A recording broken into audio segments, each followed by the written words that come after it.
अब दुख का बात है कि भवानीपुर का एमएलए होते हुए, मुख्यमंत्री होते हुए चुनाव तो हार गए, शर्म की बात है। लेकिन वो जाकर एक टावर में बैठ जाती हैं कि डर के मारे वहाँ के नागरिक उतर कर वोट देने ना जाए। तो हमारे शुभेंदु जी जाके रोड पर गाड़ी खड़ा कर दिए, तुम निकलो तो वो लोग को हम बुलाएंगे वोट देने के लिए। ये हुआ 29 तारीख को। सोचिए एक मुख्यमंत्री ने क्या काम किया पश्चिम बंगाल के लिए, उनको बैठना पड़ा कि वोट देने मत जाओ। इस तरह की राजनीति पूरे हमारे भारत में नहीं है जैसा पश्चिम बंगाल में। आज भारतीय जनता पार्टी ने दिखाया कि कैसा राजनीति होता है। हम लोग किसी को चमकाने गए नहीं, हम लोग किसी को रोकने नहीं गए कि तुम वोट किसको दोगे, हम लोग बताने नहीं गए। खुद ब खुद लोगों ने मत दिया भारतीय जनता पार्टी को। तो जो तृणमूल के विधायक अभी विधायक हुए हैं वो इस्तीफा दे दें। वो कैसे हुआ है?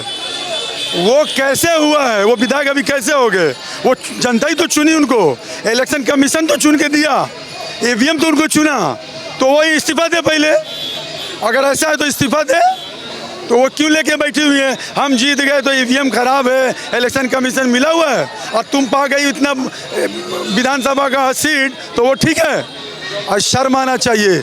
आप किसी भी राज्य में देखिए, इसी घटना होने से पहले इस्तीफा दे दिया जाता है। जिन्होंने भारतीय जनता पार्टी को प्यार दिया और हमारे शुभेंदु अधिकारी जी जिन्होंने इतना मेहनत मुशक्क़त करके आज जो है इस जगह पर लेकर आए हैं, उनका भी बहुत बहुत धन्यवाद करेंगे। जो आज जो है उनके पीछे इतने सारे जनता ने विश्वास किया, उसी विश्वास पर हम लोग जो है जनता के बीच जाएंगे और जिस विश्वास से वो वोट दिए उस विश्वास से उनके कामों को लेकर आएंगे। और रहा सवाल कौन क्या किया नहीं किया, ये विषय चला गया, इस पर बोलना उचित नहीं है।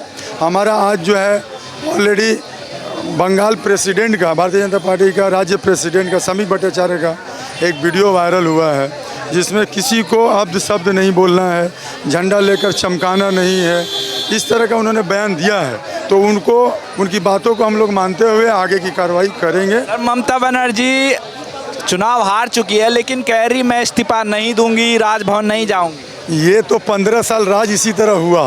50% पुलिस ने कब्जा करवाया वोट पर, बूथ कैप्चरिंग हुआ, ये तो चला नहीं। आज साबित हो गया, सेंट्रल ने ये साबित किया और इलेक्शन कमीशन ने साबित किया कि वोट कैसे होता है।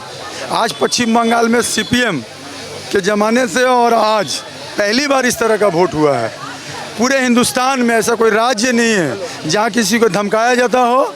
और राज्य इस, अब दुख का बात है कि भवानीपुर का एमएलए होते हुए, मुख्यमंत्री होते हुए चुनाव तो हार गए, शर्म की बात है।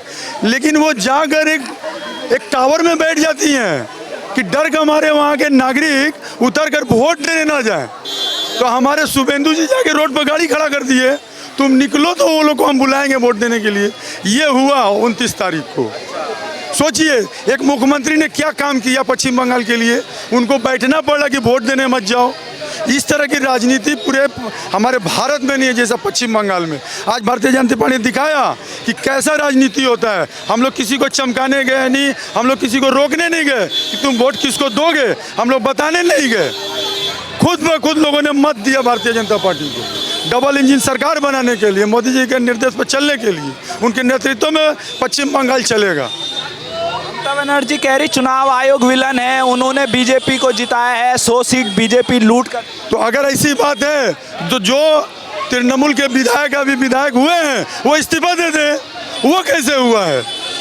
वो कैसे हुआ है? वो विधायक अभी कैसे हो गए? वो जनता ही तो चुनी उनको, इलेक्शन कमीशन तो चुन के दिया, ईवीएम तो उनको चुना, तो वो इस्तीफा दे पहले। अगर ऐसा है तो इस्तीफा दे। तो वो क्यों लेके बैठी हुई है? हम जीत गए तो ईवीएम खराब है, इलेक्शन कमीशन मिला हुआ है, और तुम पा गई इतना विधानसभा का सीट, तो वो ठीक है। और शर्म आना चाहिए। आप किसी भी राज्य में देखिए, इसी घटना होने से पहले इस्तीफा दे दिया जाता है। लेकिन এখন পর্যন্ত কোনো খবরই নেই। মনে হচ্ছে জোর জবরদস্তি রাখবে, যেন ভোট নিচ্ছিলেন ওই রকম আজকেও রাখবেন। এত শর্ম বিষয় আছে कि এখন পর্যন্ত রিজাইন দেয়নি। ममता बनर्जी कह रही मैं तो दूंगी नहीं इस्तीफा, हमारी जीत है नैतिक। তো যদি দেবেন না তাহলে কী হবে? এখানে জনতা ঘুষে বের করবে, কেউ কিছু বলবে না, জনতা বের করবে। জনতা মত দিয়েছে ভারতীয় জনতা পার্টিকে, তো মমতা ব্যানার্জিকে এখানে জনতা বের করবে বাইরে, তাহলে আর বেশরম হয়ে যাবে। शुभेंदु अधिकारी ने पहले 2021 में नंदीग्राम से ममता बनर्जी को हराया, अब भवानीपुर से हरा दिया। क्या लग रहा है वो सीएम बन सकते हैं? আমি তো বলছি कि যত गुंडामी नोंगड़ामी बूथ कैप्चरिंग ये सब छिलो, ये सब चीज़ तो ख़त्म हो गया। तो ममता बनर्जी तो वहाँ से हार गई। हारने के बाद ये साबित हुआ कि वो तृणमूल में रहने के लायक नहीं है। अपने दल को कंफ्यूज करके रखी थी, लूट मार चलाती थी। अब उनका दल उनको निकाल के फेंकेगा, उनका दल उनको निकाल के फेंकेगा। आप क्या चाहते हैं, शुभेंदु अधिकारी सीएम बने? देखिए, ये उच्च नेतृत्व जो है हमारा निर्णय लेगा, उसमें हम लोग कार्यकर्ता छोटा मोटा हम लोग अपना प्रतिक्रिया नहीं दे सकते। बाकी तो जनता भी देख रही है, हमारा जो है हमारे लीडरान भी देख रहे हैं। जैसा उचित होगा, जो मांग होगा पश्चिम बंगाल जनता की, वो खरा उस पे आएंगे। सीएम का ऐलान भी हो जाएगा, शपथ भी हो जाएगी। क्या कहेंगे आप बंगाल की जनता के लिए? मैं एक बार फिर से पश्चिम बंगाल की जनता का धन्यवाद करूंगा। जो जहां है वहां रहें और एंजॉय करें, और जैसा पार्टी का निर्देश हो वैसा उस पर काम करें। बस इतना ही मैं अपने पश्चिम बंगाल की जनता से निवेदन करूंगा। धन्यवाद। क्या कहेंगे, ममता बनर्जी कह रही है मैं इस्तीफा दूंगी नहीं, अब आपको क्या लग रहा बंगाल में कैसा सीएम होना चाहिए? वो पागल हो गई है, वो पागल हो गई है। ये शौक उसको संग इस्तीफा नहीं देगा, राज्यपाल से इस्तीफा करवाएगा उसको, और क्या रिजाइन करेगा उसको। आप कैसा सीएम चाहते हैं बंगाल में? हाँ, हम शुभेंदु अधिकारी ऐसा सीएम चाहते हैं। हाँ, देखिए, सीएम तो हम लोग का आशा है कि शुभेंदु अधिकारी जी बने, क्योंकि 2 जगह से उन्होंने चुनाव जीता और ये साबित कर दिया कि उनमें वो है दम। 2 बार उन्होंने ममता बनर्जी को हराया, एक बार नंदीग्राम से और एक बार ये, तो पुनः फिर साबित हुआ कि नहीं, उसमें वो दम है कि वो मुख्यमंत्री बन सकते हैं। अब परंतु केंद्र नेतृत्व का एक सिद्धांत रहता है कि वो आपको पता है कि अब भाजपा जो एक ऑर्गेनाइज्ड पार्टी है, वहाँ पे विधायकों का मीटिंग होता है, दल का चुनाव होता है, उसके अनुसार जो ठीक लगे। और सुशासन व्यवस्था तो हम लोग की होगी, जो नारी सुरक्षा और जो भी प्रकल्प डबल इंजन की सरकार तो रहेगी। इससे क्या राज्य में जो भी घटना रहेगा उसको अच्छा से सुलझाया जाएगा। जो भी मान लीजिए कि डबल इंजन की सरकार है तो इससे ये लाभ होगा कि अगर हमारे जो राज्य में कुछ भी त्रुटि रहेगी तो कम से कम सेंट्रल उसको पूरा कर सकेगी। पहले क्या था, राज्य सरकार अपने बलबूते पे कुछ कर नहीं पाती थी, यहाँ से करना, यहाँ से कटौती, वहाँ से कटौती, इंफ्रास्ट्रक्चर कोई डेवलपमेंट नहीं है। अब डबल इंजन की सरकार होने से कि हमारे बंगाल का विकास बहुत ही अच्छा होगा, क्योंकि हमारे यहाँ जो मेट्रो है, मेट्रो 84 में सबसे पहले था, लेकिन आज मेट्रो की गति यहाँ स्लो है। क्यों?